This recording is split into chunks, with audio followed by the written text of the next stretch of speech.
Bonjour. Si vous regardez cette vidéo, c'est que votre santé est précieuse pour vous. Que votre démarche soit préventive ou en accompagnement thérapeutique, vous allez découvrir au fil des différents chapitres et de leurs vidéos de présentation pratique que vous êtes la gardienne ou le gardien d'une part importante de votre santé.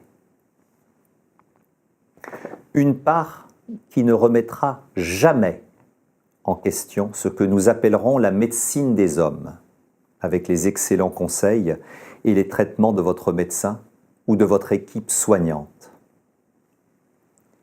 Cette part thérapeutique qui existe en vous depuis la naissance de l'humanité, nous l'appellerons la médecine du corps, la médecine du corps.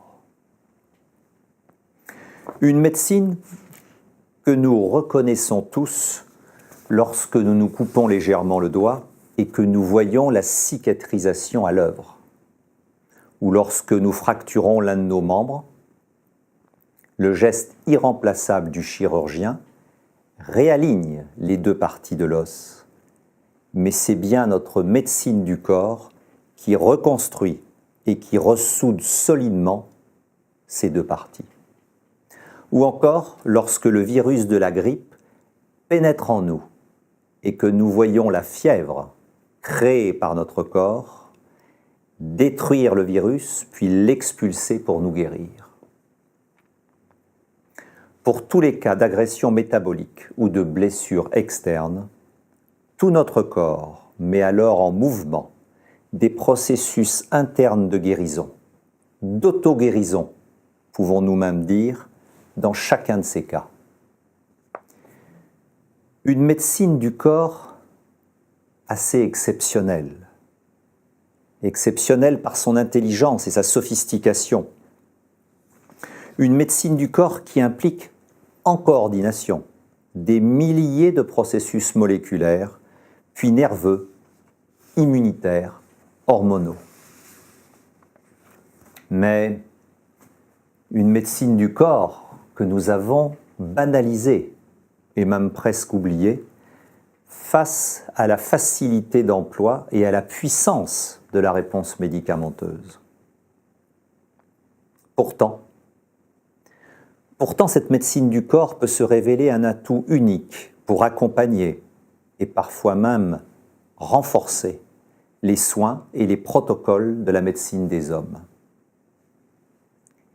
Attention, il ne s'agit pas d'un choix possible entre l'une ou l'autre de ces deux médecines, mais d'une indispensable synergie d'action.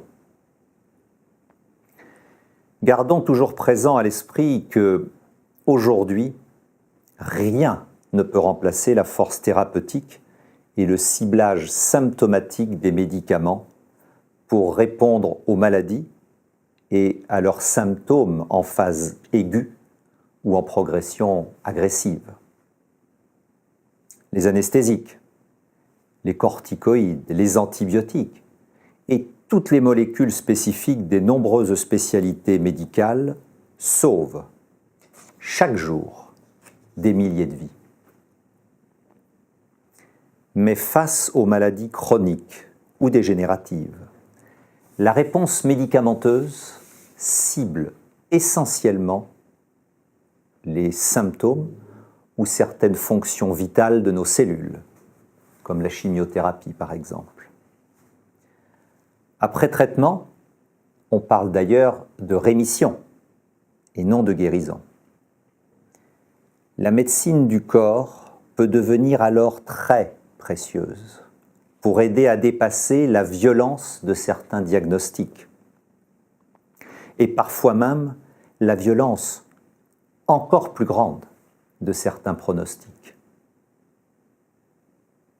Très précieuse pour explorer un espace intérieur d'aide à la guérison. Très précieuse pour explorer un espace intérieur d'aide à la guérison, au-delà des pures statistiques.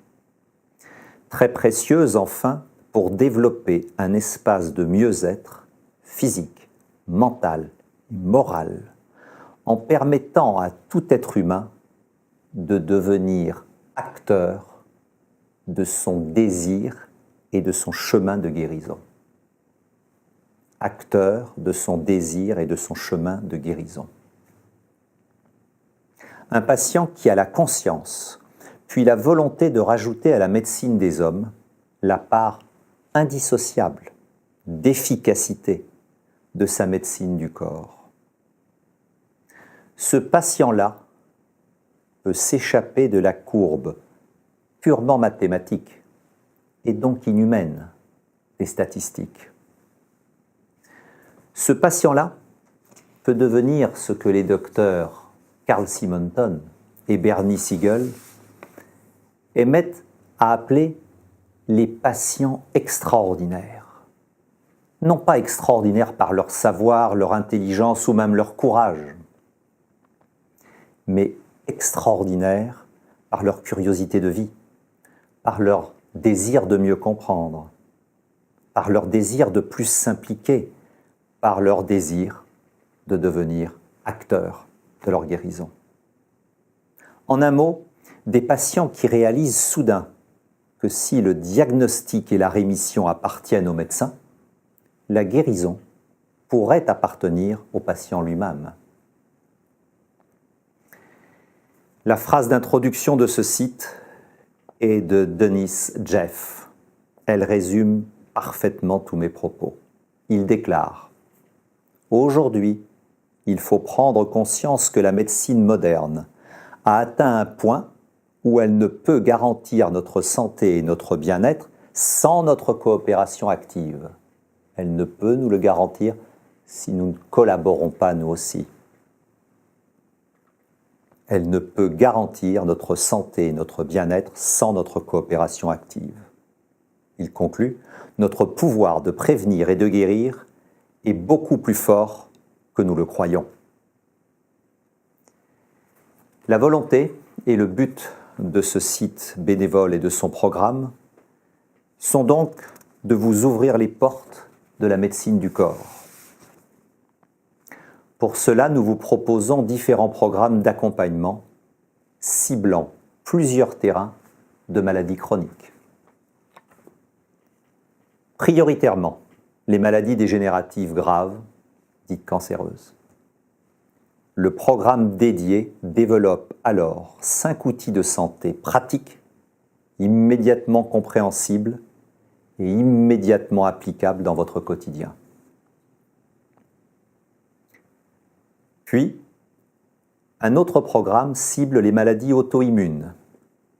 Il développera également des conseils pratiques à travers ces mêmes 5 outils de santé de base.